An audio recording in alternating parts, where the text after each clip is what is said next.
saya mengucap syukur kepada Tuhan kalau kita pada saat ini boleh bersekutu, berbakti, dan mendengarkan firman Tuhan bersama-sama dengan saudara-saudara di Semarang.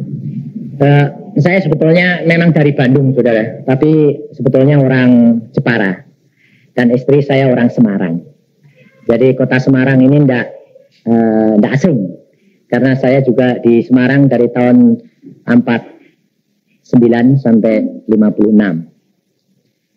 Dan saya menjadi hamba Tuhan penuh, meletakkan praktek melepaskan semuanya untuk Tuhan mulai tanggal 1 April tahun 80. Panggilan Tuhan pada waktu saya yang pertama lulus SMA, yang kedua panggilan Tuhan itu pada waktu saya di kedokteran gigi itu tingkat 4. Pada waktu tingkat 4 itu teman saya yang dulu bekas sekretaris DGI, saudara Albert, itu sekarang di Singapura dia. Bersama-sama dengan saya dapat beasiswa lagi ke Amerika 5 tahun menjadi hamba Tuhan. Dan dia mengatakan, yuk kita berangkat. Lalu ayah saya yang dulunya menentang, tidak memperbolehkan saya sekolah pendeta, telegramnya itu sampai penuh. Mengatakan, ayah setuju, pap mama setuju. Silahkan kamu berangkat. Visa dan paspor sudah disediakan. Lalu saya jawab, tunggu jawaban Tuhan. Sebab jadi hamba Tuhan, kalau tidak dikehendaki dan waktu Tuhan, sengsara. Ada 3 macam golongan hamba Tuhan yang ditetapkan untuk jadi hamba Tuhan. Itu dipilih dari dalam kandungan ibunya. Yang pertama, yang kedua, jadi hamba Tuhan ditawarkan kepadamu, mau enggak? Terserah, boleh pilih. Yang ketiga, orang yang tidak ditawarin tetapi ngotot mau jadi hamba Tuhan. Itu yang ketiga. Ada 3 golongan itu ada semua. Saudara nanti akan menemui. Dan 3-tiganya nanti akan diuji oleh Tuhan Yesus sendiri. Tetapi yang paling enak adalah kalau jadi hamba Tuhan itu ditetapkan, dipilih dari dalam kandungan. Enak, karena apa? Sudah dibentuk oleh Tuhan jadinya begitu. Tidak kuat, tidak mungkin, mesti kuat, karena sudah dibikin begitu. Contohnya begini, saudara mau membuat sesuatu benda yang saudara kehendaki, ya mesti sesuai dengan apa yang kekuatan. Umpamanya mobil itu perlu ban. Bannya jangan pakai ban sepeda. Tidak kuat. Sebentar lagi jalan berapa kilo sudah habis. Sebab mutunya harus berbeda. Tapi kalau memang ban itu dipakai untuk mobil, bahannya, mutunya juga dibuat sesuai dengan apa yang diperlukan. Nah, itu golongan yang pertama. Golongan hamba Tuhan yang ditetapkan, dipilih dari dalam kandungan. Itu tidak bisa jatuh. Artinya jatuh terhilang sampai tidak bisa. Bagaimanapun juga tetap dijemput oleh Tuhan. Tidak bisa. Sebab dia sudah ditetapkan. Dibuat begitu. Gepeng seperti apa, tetap muncul lagi. Nah, itu. Yang kedua, itu boleh pilih. Mau jadi hamba Tuhan, oke. Tidak mau, tidak apa-apa. Itu berat. Karena apa? Karena kita harus menjaga terus kesucian dan kekudusan. Kalau tidak, guling. Kalau yang ketiga, tidak dipanggil, tetapi ngotot mau jadi hamba Tuhan. Ada. Orang yang sekolahnya jebol-jebol itu, cari sekolahan susah itu jadi hamba Tuhan, gampang masuk teologi aja. Ya lah. Coba nggak sekolah, nanti malu. Cari teologi. Nah, kalau teologi kan nanti ada titelnya Dr. Andes. STH. Kalau sudah lulus, lalu kerja jadi hamba Tuhan, tapi ternyata syarat. Ini saya temuin sendiri beberapa hamba Tuhan barusan lulusan teologi.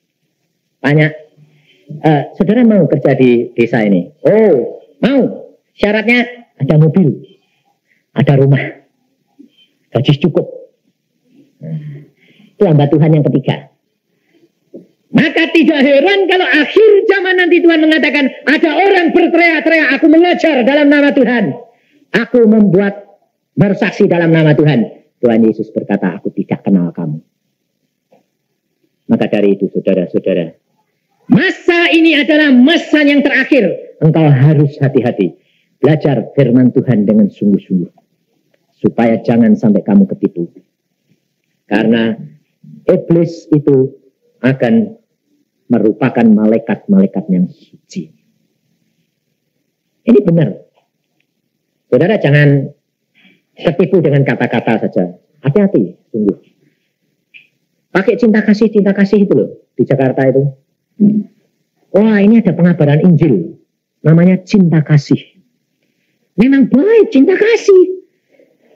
Kalau kamu tidak punya makanan, kasih. Tidak punya pakaian, kasih. Lalu akhirnya tidak punya istri, dikasih istri. Yang dikasih istrinya pendetanya. Saya bilang, bukan apa? Ya saya jadi bingung. Saya memang belum istri. Istri saya itu minggat. Sekarang saya diganti istrinya pendeta.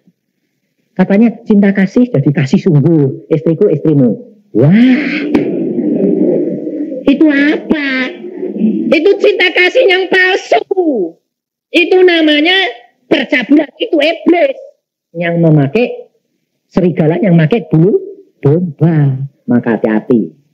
Terutama anak muda, cinta kasih, cintanya jadi buta. Nanti mek-mekan kebingungan orangnya. Ini saudara ya. Pada waktu saya diundang ke Amerika yang kedua, saya berdoa 3 hari 3 malam. Dan Tuhan lalu memberikan penglihatan. Tuhan Yesus datang sendiri. Dan di situ saya percaya bahwa setiap hamba Tuhan yang dipilih, dilantik oleh Tuhan pribadi. Itu saya lihat. Karena bukan saya yang dilantik, saya belum pada waktu itu. Gini, saya tuh berdoa terus melihat, Tuhan datang. Bawa bokor besarnya segini. Bokornya itu seperti berlian. Sampai saya, saking mata saya tuh kesengsem, bingung. Kok ada bokor, kok indahnya kayak begini. Kayak berlian. Sampai saya bilang, waduh. Di tangan Tuhan tangannya berlubang. Hati-hati loh. Setan bisa seperti tangan Tuhan. Tapi tidak ada lubangnya. Saya pernah dipegang dada saya itu. Tuhan ini engkau. Ya, bikin mau nyembah. Terus Roh Kudus berbicara dalam hati. Bilang, hati-hati. Kenapa Tuhan? Cari lubang tangan Tuhanmu. Saya cari, tidak ada, kurang ajar. Saya tarik, siapa kau? Ganti berubah wajah. Lalu saya tahu, kamu iblis. Lari, saya mengkorok semua saya. Hati-hati. Sebab tangan Tuhan itu mesti berlubang. Dan tidak keras seperti tangan manusia. Empuk kayak spons. Karena tubuhnya tubuh baru. Bisa diraba, bisa dipegang, tapi tembus tembok. Antik tak? Nah itu tangan Tuhan, itu Tuhan Yesus. Nah, pada waktu itu saya melihat Tuhan membawa bokor, ada 2 orang datang. Yang satu namanya Kim Chu. Ini sekarang jadi hamba Tuhan di Surabaya. Dia masih sekolah di kedokteran. Saya kenal sama dia. Loh, saya lihat, itu kan Kim Chu. Saya bilang, Tuhan, dia ini kan anak kedokteran. Dia jadi hambaku. Dia tidak akan jadi dokter. Dilantik pada waktu itu. Jadilah hambaku. Lalu diambilkan air, dilantik. Pergi. Satu lagi hamba Tuhan. Masih di SMA. Saya lihat, ini kan Tuhan. Yang sekarang jadi pendeta di GKMI Jakarta. Dilantik Tuhan. Dia jadi hambamu Tuhan. Harus jadi hambaku. Benar. Sekolah jadi hamba Tuhan. Belum punya tujuan. Sekolah. Akhirnya jadi hamba Tuhan. Lalu saya ini bertelut. Saya senang. Saya lihat, wah, dilantik Tuhan. Wah, saya sudah bertelut. Lu kok tidak datang-datang? Diam saja, kepengen ini dilantik ini. Lalu tangan Tuhan itu megang pundak saya. Bangun. Enggak mau. Saya bilang, bangun. Enggak mau. Saya minta sekarang. Lalu Tuhan angkat pundak saya. Naik. Kaki saya masih nekuk. Saya tidak mau. Memang hati saya sebetulnya orang keras hati.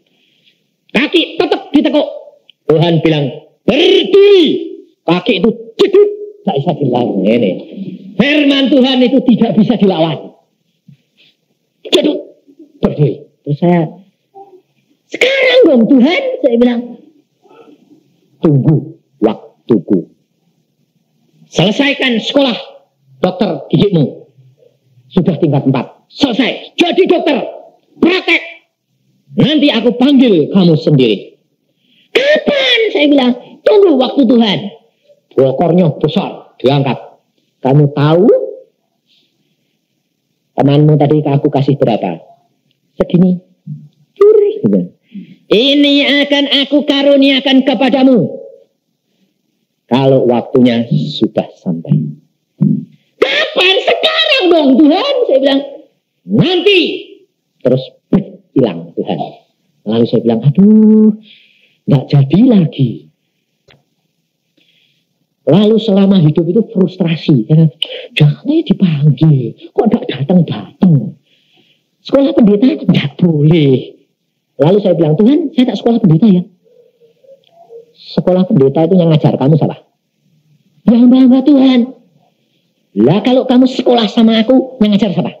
Ya Tuhan. Enak mana? Oh ya enak Tuhan. Ayo sudah, jangan ribut. Nurut saja. Ya sudah. Dan akhirnya diajari firman Tuhan. Saya. Dan pada waktu saya tanggal 1 April tahun 80, Tuhan mengatakan, sekarang waktunya selesai. Tinggalkan semua-semuanya. Jadilah hambaku. Mulai mikir. Apa yang dipikir? Walah, ninggal itu prakteknya sudah laris sih. Walah, repot ini. Lombok dulu mahasiswa. Bahkan lumayan, belum kerja ya dah. Ini kenyataan, bener. Nanti kamu berkobar-kobar itu gitu. Tapi kalau sudah praktek laris, di pemerintahan kedudukannya sudah jadi direktur. Saya wakil direktur perawat gigi sekolahan. Dan yang ngatur saya semua. Sedang direktur saya 3 bulan lagi pensiun. Saya yang diangkat. Datang panggilan. Sekarang tutup. Tinggalkan. Loh. Saya bilang, lah anak istri saya nanti yang jamin siapa?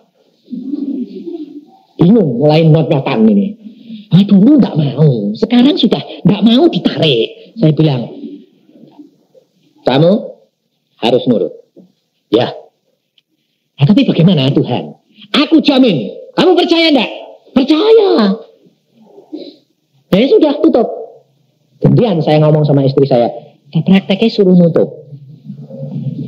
Kapan? Tanggal 1 April. Kamu emosi, Pak? Bukan, diperintah. Nah, Tuhan kan ngomong sama kamu. Ya, ada ngomong sama saya. Nah, istri sama suami kan satu katanya. Nah, kalau satu ya Tuhan mau ngomong sama saya dong. Walah repot ini saya bilang. Tuhan lah istriku meminta engkau ngomong itu ya. Terus Tuhan bilang, kasih tahu, minta apa? Minta tanda. Kalau benar-benar Tuhan panggil kamu. Ya sudah. Tandanya apa? Kamu kan mau tutup praktek 15 hari lagi. Ya. Minta uang 900.000 kontan. Tapi tidak mau dari kantongmu. Ada orang datang ngirim uang 900.000. Tidak boleh kamu kasih tahu siapa-siapa. Walah, minta tanda kok sing aneh-aneh gitu. Lah dokter masih praktek, kok ada orang ngasih uang 900.000 aja tidak ada, saya bilang. Lah kalau tidak ada ya enggak. Tapi memang hatinya istri saya ini tulus. Tulus, benar tulus. Dia mengatakan, saya minta tanda yang istimewa yang di luar kejangkauan pikiran manusia. Ya sudah. Saya tanya Tuhan, Tuhan ampuni ya Tuhan, istriku kok mintanya kok sing aneh-aneh. Lalu Tuhan bilang, amin. Hah? Amin Tuhan. Siapa yang ngasih uang 900.000. Kan aku kuasa. Aku perintahkan anakku, mesti dia beri. Ya sukamu. Wong dunia engkau yang punya kok. Saya kan cuma budakmu, saya bilang. Oke. Lalu istri saya kasih tahu. Amin, kamu akan dapat bukti. Bener. Kapan? Wah, Ladek bilang tanya kapan, itu mulai saya deg-degan. Lah kapan? Wong Tuhan tadi tidak ngomong bilang kapan. Terus akhirnya saya bilang, Tuhan lah kok tanya kapan? 3 hari lagi. 3 hari yang akan datang. Ya, kalau 3 hari nanti tidak jadi, jangan tutup praktek loh ya. Ya, saya bilang. Hari pertama ditunggu, hari kedua ditunggu, hari ketiga ditunggu sudah jam 6 sore. Tidak ada apa-apa. Dia mulai ketawa-ketawa. Saya bilang, kenapa sih kok kamu ketawa-tawa? Kan tidak jadi tutup praktek. Loh kan saya belum tutup praktek. Saya bilang, kan janjinya hari ini terakhir. Ini sudah jam 6. Tidak ada orang yang duit enggak. Oh belum tentu. Saya belum tutup praktek kok. Saya bilang. Benar. Saya tutup praktek biasanya jam 7. Jam 6:30 ada orang datang. Dia mengatakan, Pak Cipto, ini ada kiriman dari luar kota. Apa? Ada suratnya di dalam. Dari siapa? Ada suratnya, Pak. Oke, ini cuma kasih saya aja. Ya, tinggal pulang, pergi. Saya buka. Uang kontan baru gres dari bank 1 juta. Dan suratnya di situ ada katanya, saya tidak tahu Dokter Cipto itu butuh apa. Kok saya diperintah Tuhan suruh ngasih uang 1 juta. Loh Pak, terima. Kamu tidak usah tahu nama saya. Saya kasih istri saya, ini uang. Saya bilang, berapa? 1 juta. Potong 100.000 per bulan, tepat 900.000 buat kamu. Cocok. Kalau Tuhan itu mesti pas persis. Dan waktu terakhir. Lalu menangis dia dan mengatakan, ya sudah, silahkan tutup. Saya tutup. Inilah saudara-saudara salah satu sedikit apa yang saya alami. Mari kita masuk dalam firman Tuhan supaya kita boleh berpesta hari ini. Kita buka di dalam Lukas pasal yang ke-7. Ayat pertama sampai dengan ayat yang ke-10. Lukas pasal yang ke-7. Ayat pertama sampai dengan ayat yang ke-10.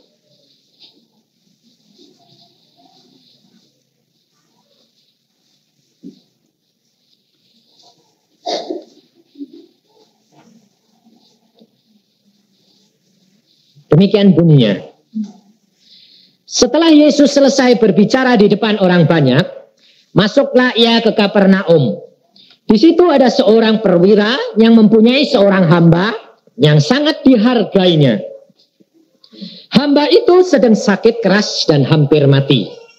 Ketika perwira itu mendengar tentang Yesus, ia menyuruh beberapa orang tua-tua Yahudi kepadanya untuk meminta supaya ia datang dan menyembuhkan hambanya. Mereka datang kepada Yesus dan dengan sangat mereka meminta pertolongannya. Katanya, ia layak engkau tolong sebab ia mengasihi bangsa kita dan dialah yang menanggung pembangunan rumah ibadat kami. Lalu Yesus pergi bersama-sama dengan mereka. Ketika ia tidak jauh lagi dari rumah perwira itu menyuruh sahabat-sahabatnya untuk mengatakan kepadanya, Tuan, janganlah bersusah-susah. Sebab aku tidak layak menerima Tuhan di dalam rumahku. Sebab itu aku juga menganggap diriku tidak layak untuk datang kepadamu. Tetapi katakan saja sepatah kata, maka hambaku itu akan sembuh. Sebab aku sendiri seorang bawahan, dan di bawahku ada pula prajurit. Jika aku berkata kepada salah seorang prajurit itu, pergi, maka ia pergi. Dan kepada seorang lagi datang, maka ia datang. Ataupun kepada hambaku, kerjakanlah ini, maka ini dikerjakannya. Ia mengerjakannya. Setelah Yesus mendengar perkataan itu, ia heran akan dia. Dan sambil berpaling kepada orang banyak yang mengikuti dia, dia berkata, Aku berkata kepadamu, iman sebesar ini tidak pernah aku jumpai sekalipun di antara orang Israel. Dan setelah orang-orang yang disuruh itu kembali ke rumah, didapatinya lah hamba itu telah sehat kembali. Puji Tuhan. Mari kita menghampiri Tuhan sekali lagi. Tuhan, kami kembali menghadap kepadamu. Engkau urapi hambamu dan anak-anakmu yang mendengar, Tuhan. Mari Tuhan Roh Kudus berbicaralah dan satukan kami di dalam roh-Mu. Tuhan, hambamu tidak mempunyai apa-apa. Engkau sendiri yang berbicara kepada hambamu harus membawakan firman-Mu ini. Dan hamba akan sampaikan. Engkau berbicara Tuhan Roh Kudus. Hambamu hanya sebagai saluran. Apapun yang Engkau kehendaki, jadilah. Karena Engkaulah Allah kami yang ajaib. Dalam nama Tuhan Yesus kami sudah berdoa. Terima kasih Bapak. Amin. Kalau saudara-saudara mendengar firman Tuhan. Tuhan Yesus pada waktu itu adalah seorang bangsa Yahudi. Saya akan gambarkan terlebih dahulu situasi pada waktu Tuhan Yesus. Pada waktu zamannya Tuhan Yesus, orang Israel dijajah oleh orang Rom.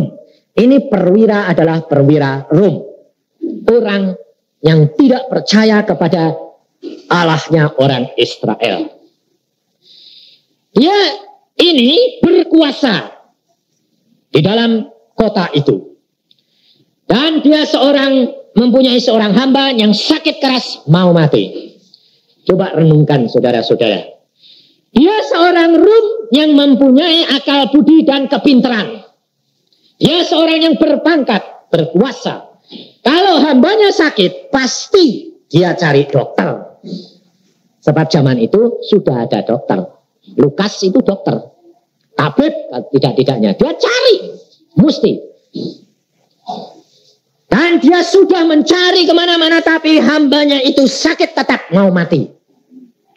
Dan dia mendengar ada seorang Yahudi yang mempunyai kuasa, yaitu Yesus. Lalu dia perintah orang tua-tua. Tua-tua itu kalau di tempat Indonesia dulu waktu dijajah Belanda, itu pasti wedana-wedana, bupati-bupati, itu orang asli. Jadi mereka diperintah untuk menemui Yesus karena Yesus adalah seorang jajahan, seorang rakyat jelata. Lalu tua-tua itu datang kepada Tuhan Yesus. Dia patut kamu tolong sebab dia mengasihi bangsa kita. Yang membuat rumah ibadat kita dia. Orang yang tidak kenal Allah. Orang yang menjajah. Dia sosial. Lalu Tuhan Yesus datang. Tuhan Yesus datang. Sebelum sampai ke rumahnya, diutus lagi sahabat-sahabatnya. Mengatakan kepada Tuhan Yesus, jangan susah. Saya tidak layak terima kamu. Jangan, tidak usah masuk ke rumahku. Coba bayangin saudara-saudara. Kalau seandainya saudara, ini orang kita layak jelata toh. Lalu gubernur undang kita. Gubernur undang kita. Mari kamu datang ke rumahku. Saya membutuhkan kamu, pertolongan kamu. Lalu di depan rumah gubernur, temannya gubernur datang. Maaf ya, jangan masuk. Sebab aku sendiri tidak layak terima kamu. Bagaimana perasaan hatimu? Sok ya, sudah manggil-manggil sendiri. Sekarang tidak boleh masuk rumahin. Bayangin. Kalau yang diundang itu gubernur masuk ke rumah saya bilang begitu, ya pantas ya toh. Karena saya tidak punya, dia datang ke rumah saya. Tapi kalau kita orang tidak punya lalu masuk ke rumah gubernur, dikatakan dia tidak layak. Jengkel tidak kamu? Manggil-manggil sendiri, kamu dipanggil orang kaya, setelah mau masuk rumahnya dikasih tahu, jangan masuk. Sakit hati. Tetapi Tuhan Yesus lihat, dia rendah hati. Dia tidak sakit hati. Dia bilang, wah heran saya. Heran. Tidak marah, tambah heran. Belum pernah saya temui ada seorang punya iman sebesar itu. Lalu Tuhan Yesus mengatakan, hambamu sembuh. Bilang gitu pada. Tuhan Yesus bilang gitu enggak? Hah? Enggak. Tapi hambanya sembuh enggak? Sembuh. Tuhan Yesus ngomong apa? Enggak ngomong apa-apa perkara penyakit. Tuhan Yesus cuma mengatakan, aku heran akan iman yang sebesar itu. Di antara orang Israel, belum pernah aku jumpai iman sebesar itu. Dia percaya kepada Yesus. Bahwa perkataan Yesus cukup untuk menyembuhkan hambanya. Dan ternyata Tuhan Yesus malah tidak ngomong sembuh. Cuma ngomong, aku heran. Lalu hambanya sembuh sendiri. Nah, ini. Banyak orang, kalau ada kebangunan rohani, yang banyak disembuhkan oleh Tuhan Yesus itu orang Kristen atau orang yang bukan Kristen? Orang yang bukan Kristen dah, yang lebih banyak dah. Sebabnya apa? Ini. Orang Kristen itu sama dengan orang Israel. Kenal Yesus, tahu, hidup bersama-sama dengan dia, tapi tidak pernah percaya. Melihat mujizat, melihat kuasanya, kalau orang lain bersaksi, wah puji Tuhan. Tapi kalau Tuhan Yesus bicara sama kamu, sekarang kamu tinggalkan usahamu, ikut aku. Kamu mulai deg-degan. Suara itu suaranya Tuhan apa enggak ya? Nanti jangan-jangan suara setan. Wong kok tinggal ke pekerjaan itu mangan apa? Mangan angin. Itu kadang-kadang kerap kali terjadi begitu. Kita orang Kristen sudah mengenal akan Alkitab, sudah mengenal pribadi Yesus, tapi tidak mempunyai kepercayaan. Tetapi kita harus belajar juga hati-hati. Jangan sampai di antara engkau ada orang Kristen yang seperti perwira ini. Bahaya sekali. Sebab perwira ini, dia percaya Yesus bisa membuat suatu mujizat, tetapi dia tidak mengundang Yesus masuk ke dalam rumahnya. Yesus tetap di luar, tidak di dalam rumah dia.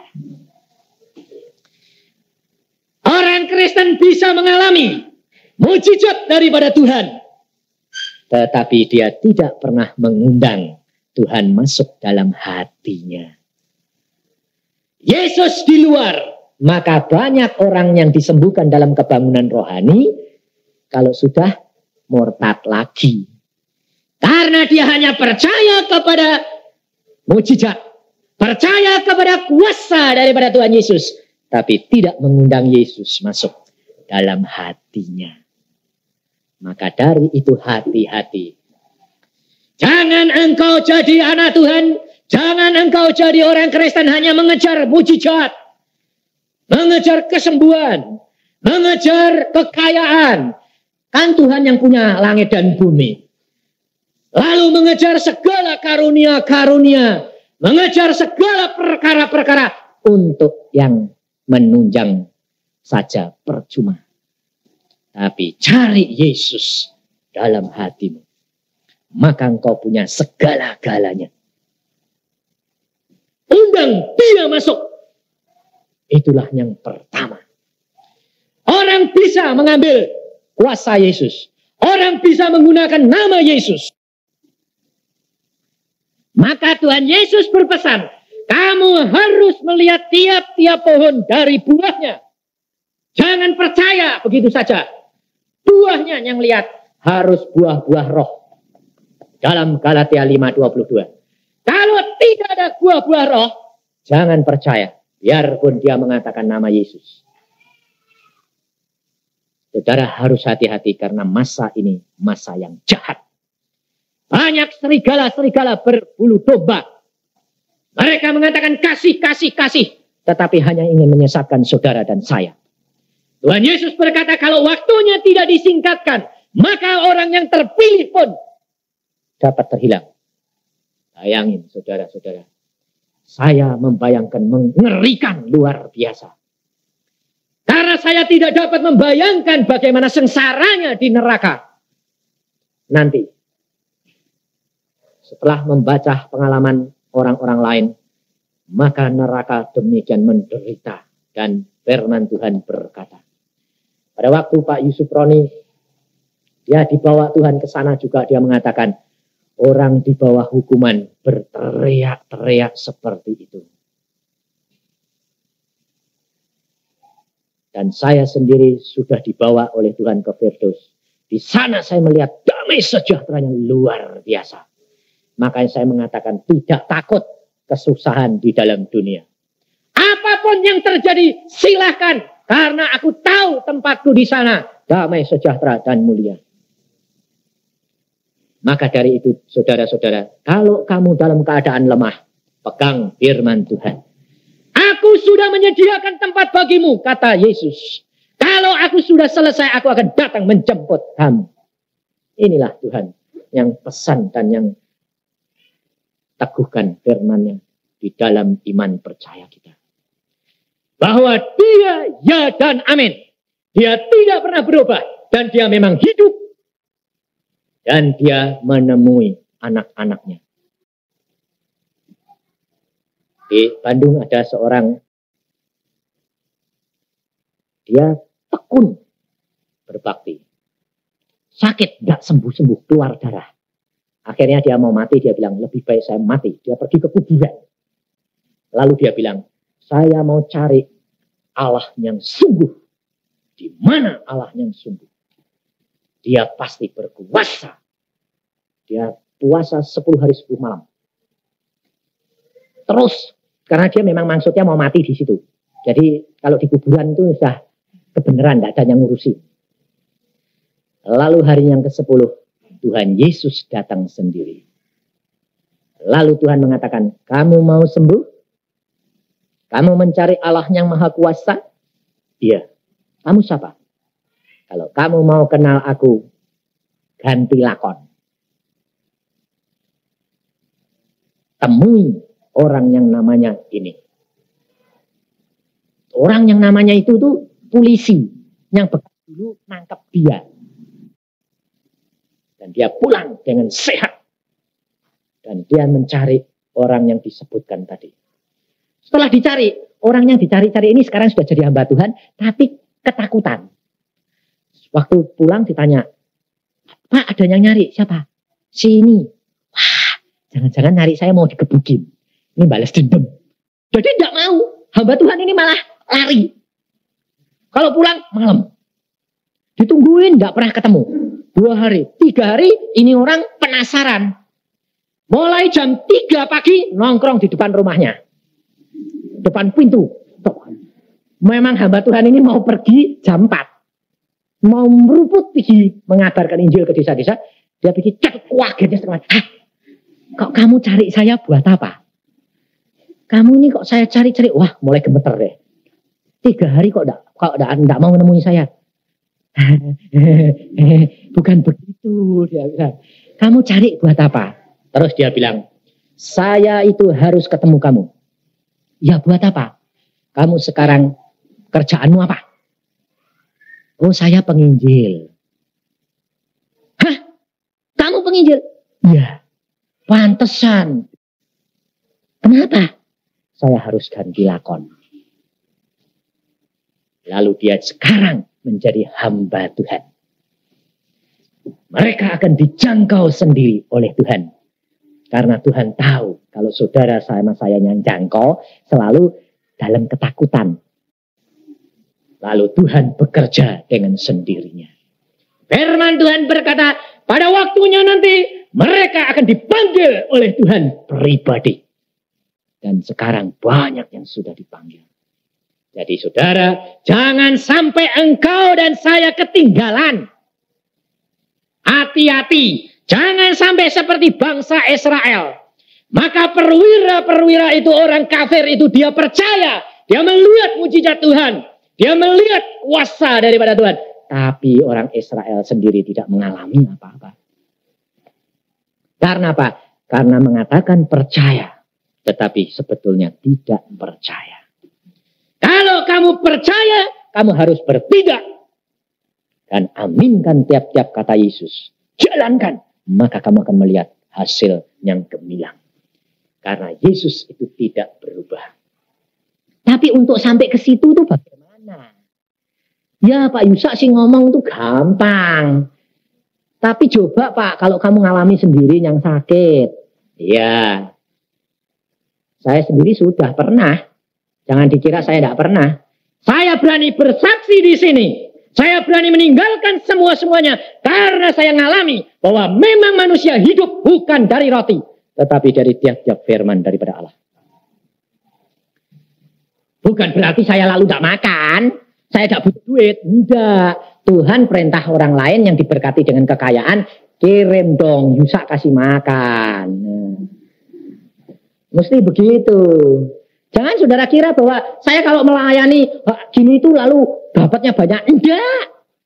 Tapi dapatnya itu justru dari hal-hal yang ajaib-ajaib. Orang tidak kenal. Ngirim. Sampai saya melongok. Di depan rumah itu ada orang itu bawa beras sekarung. Saya itu tidak tahu apa-apa. Orang itu tanya gini. Ini rumahnya Pak Yusak? Iya. Saya boleh ketemu Pak Yusak? Ya saya. Oh ini Pak Yusak, yang dokter yang melepasi praktek itu? Iya. Oh, saya barusan dengar dari orang, tapi tidak pernah ketemu sama Anda, orang Katolik. Saya tadi beli beras buat saya, tapi kok ada suara beli beras buat Yusak. Siapa Yusak? Dokter Yusak yang melepaskan prakteknya. Oh ya, saya pernah dengar. Rumahnya di Gatot Subroto. Apa ini benar? Wah, didorong terus suruh beli 2 karung. Oh, akhirnya dia beli 1 karung, dia tapi takut nanti menyinggung. Lalu, maaf ya Pak, saya ini memberikan ini karena ada dorongan. Belum pernah selama hidup saya ngasih orang beras. Lalu saya masuk, pembantu saya keluar. Ditanyai, Neng, sini. Berasnya Pak Yusak tinggal berapa? Oh, tinggal 2 kilo. Oh, pantesan. Lalu dia itu senang sekali. Lah saya keluar lagi. Loh, lah Om ini kok seneng-seneng kok. Mukanya kok sinar-sinar gitu. Mesem-mesem saya bilang, ada apa Om? Wah, puji Tuhan. Loh kok puji Tuhan apa? Saya senang sekali. Memang beras Anda kurang tinggal 2 kilo dah. Oh iya, memang. Sekarang saya kirim 1 karung ya. Hai puji Tuhan. Ini loh saudara-saudara. Kalau kamu percaya bahwa burung diberi makan, mengapa kamu takut? Besok ngapain? Apa? Coba bayangin. Saya sebagai seorang dokter, istri dan anak-anak saya itu sudah biasa hidup sebagai seorang dokter. Kalau hidup keluarga dokter yang sudah praktek 14 tahun, lah duitnya itu kan seenaknya tuh ngake. Itu soalnya. Tapi sekarang jadi hamba Tuhan, bagaimana? Istri saya yang hatinya itu kebit-kebit terus. Dia bilang, oh ya nanti piye ini? Dandut. Saya bilang, percaya. Tuhan tuh kaya. Iya kaya sih kaya, saya tahu. Tuhan di surga. Tapi di sininya ini dijamin, kata Tuhan. Carilah kerajaan surga serta kebenarannya. Maka yang lain semuanya akan ditambahkan. Lalu dia bilang, ditambahkan? Ya, bisa enggak? Bisa. Buat Tuhan tidak ada yang mustahil. Anak saya perempuan bilang, Mama ini kok lucu. Kenapa? Lawang Tuhan itu kan maha kaya.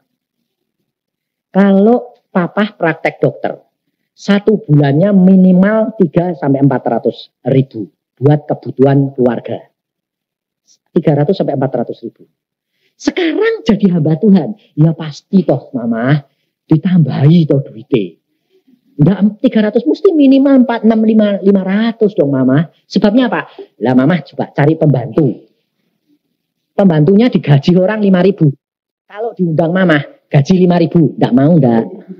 Mesti dinaikin 6.000 ya toh. Baru mau pindah. Lah wong papa sudah praktek. Enak-enak. Tuhan bilang tutup jadi hambaku. Ya mesti gajinya ditambah. Loh kamu kok punya percaya begitu? Ya itu pikiran pikiran budu-budunan deh. Tapi mesti begitu wong Tuhan kaya kok. Kamu percaya? Percaya. Ya sudah jadi. Tapi kalau nanti kamu butuh duit yang minta Mama, dek Mama enggak punya, jangan marah ya. Oh mesti punya.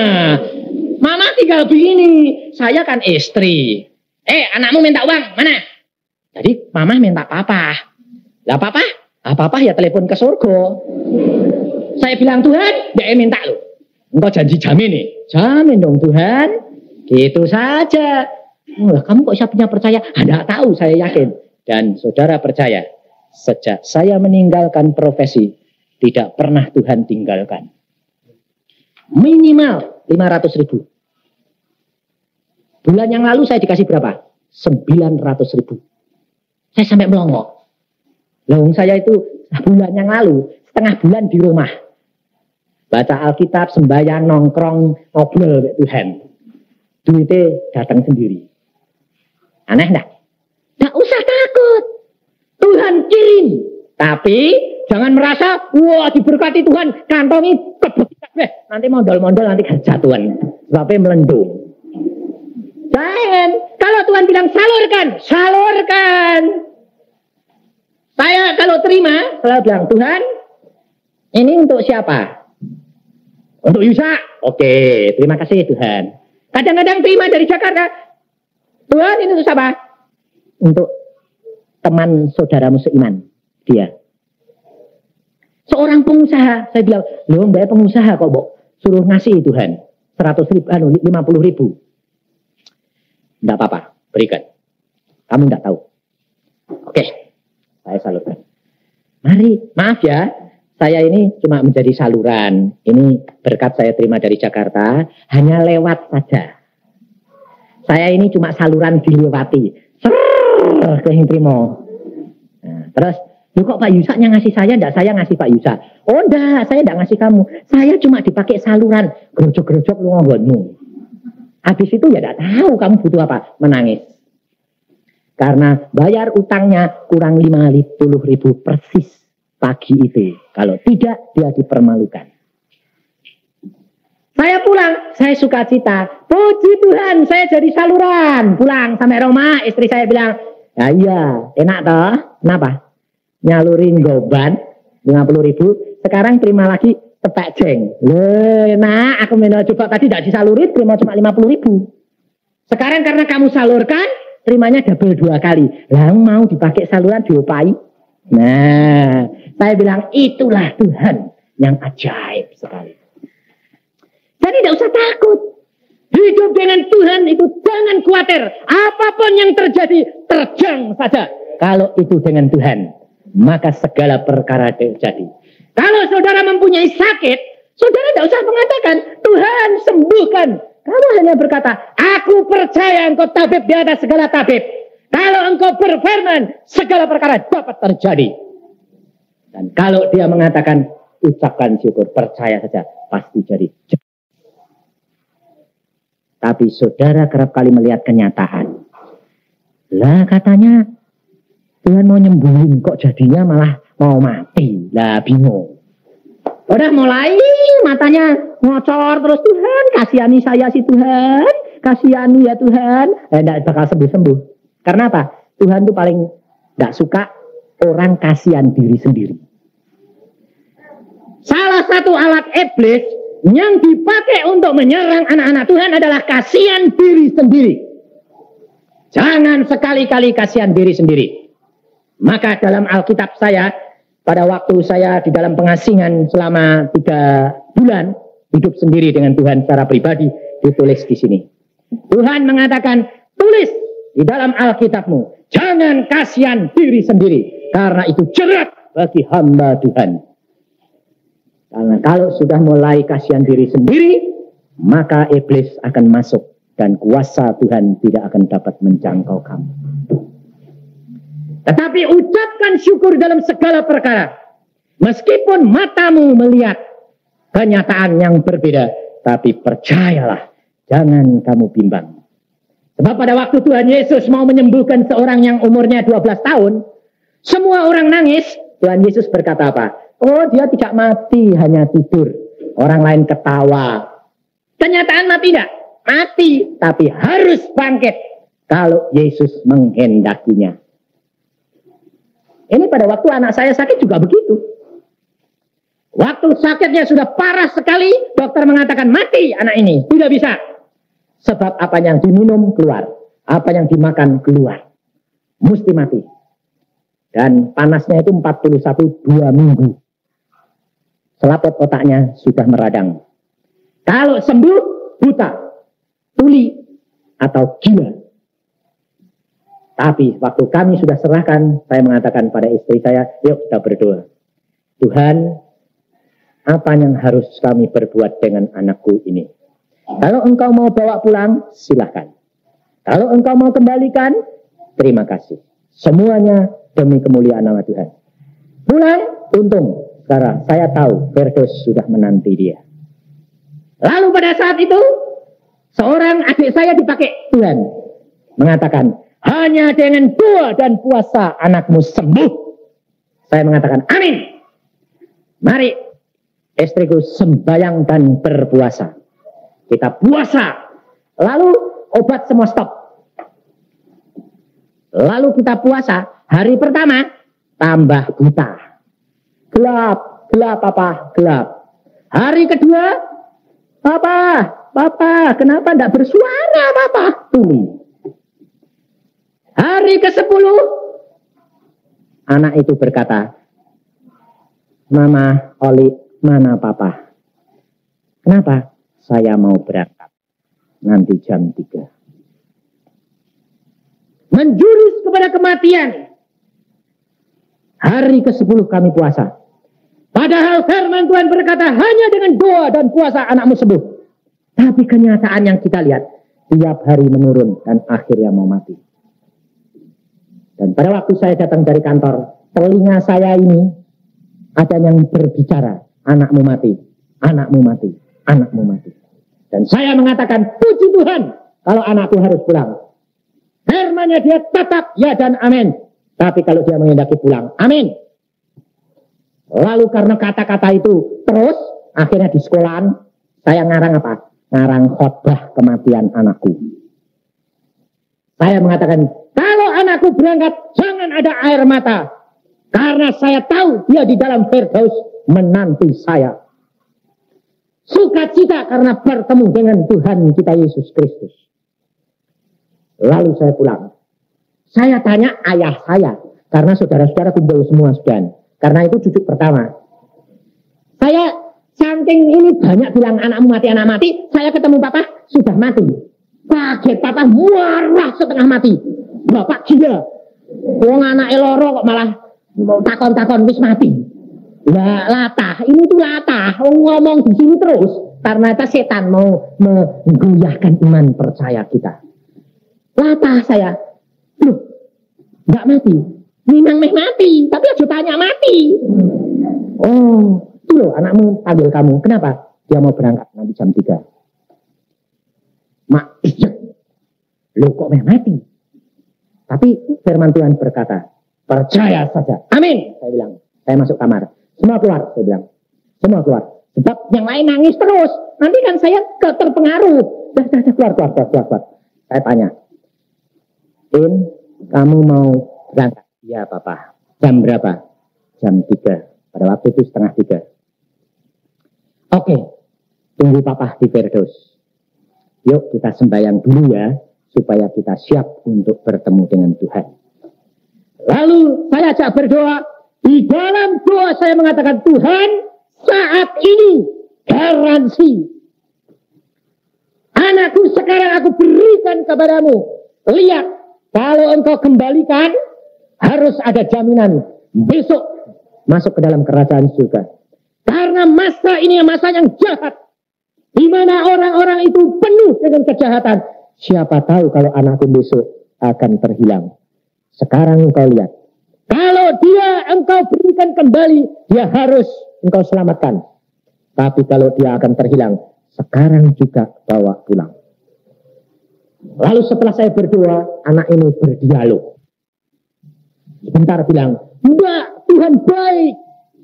Enggak, Tuhan baik. Sebentar lagi, kamu jahat. Tuhan baik. Sebentar lagi dia mengatakan, Tuhan, Firdaus itu enak, Tuhan. Kalau enak, Iin mau. Tapi kalau Iin kau suruh pilih, kalau boleh Tuhan, Iin mau kembali kepada papa dan mama. Hanya begitu. Saya menantikan jam 3 tepat. Waktu jam 3 kurang semenit, saya mengatakan, Tuhan, ke dalam tangan-Mu aku serahkan anakku. Amin. Saya buka mata, anak itu tidur. Tidur. Saya lihat, oh tidak jadi berangkat. Wah beres, saya bilang. Lalu saya keluar, sudah jam 3, dia tidur, biarkan. Pasti akan terjadi sesuatu mukjizat. Lalu jam 11 malam, Tuhan perintah saya, semua kumpul, berdoa, karena saat inilah masanya penyelesaian untuk mukjizat Tuhan terjadi. Kita berdoa sampai jam 2 malam. Pada waktu itu mata saya dibuka Tuhan, ada 2 setan di dalam diri anak saya. Lalu saya katakan, di dalam nama Tuhan Yesus, keluar kamu. Kamu iblis yang penyakit ini, keluar. Dan dia keluar. Papa saya melihat surat menyambar di depan pintu. Biar, 3 kali. Lalu ayah bertanya, apa artinya? Iblis jatuh seperti jinak. Amin, saya bilang. Buka mata anak itu. Papa, mama, ini gimana? Sembuh kamu. Karena kuasa daripada Tuhan. Apapun yang terjadi, kita percaya sampai titik darah penghabisan. Dan kita melihat kuasa Tuhan dinyatakan. Sembuh total, tidak ada cacat. Sampai sekarang tetap juara kelas. Dan dokter melihat ajaib sekali. Pendeta melihat ajaib sekali. Bagi Tuhan tidak ada barang yang mustahil kalau engkau percaya bahwa Yesusmu ajaib. Amin. Mari kita berdoa. Tuhan, Engkau tilik hati kami pribadi demi pribadi. Engkau tilik cawan kami Tuhan yang penuh kekotoran. Selama ini kami tidak percaya kepadamu Tuhan. Ampuni kami Tuhan. Ampuni kami Tuhan. Ampuni kami Tuhan. Yesus ya karya kutus syukur ya kutus Tuhan, anakmu sudah hambamu sampaikan firman-Mu. Engkau berbicara terus Tuhan. Ini pekerjaanmu Tuhan. Engkau bangun anak-anakmu, jangan sampai ada yang tertinggal Tuhan Yesus. Supaya mereka mengalami apa yang hamba-Mu alami Tuhan. Hamba-Mu serahkan mereka dalam tangan-Mu Tuhan. Dan biarlah Engkau berbicara terus. Supaya kuasa-Mu dinyatakan dan disempurnakan Tuhan Yesus.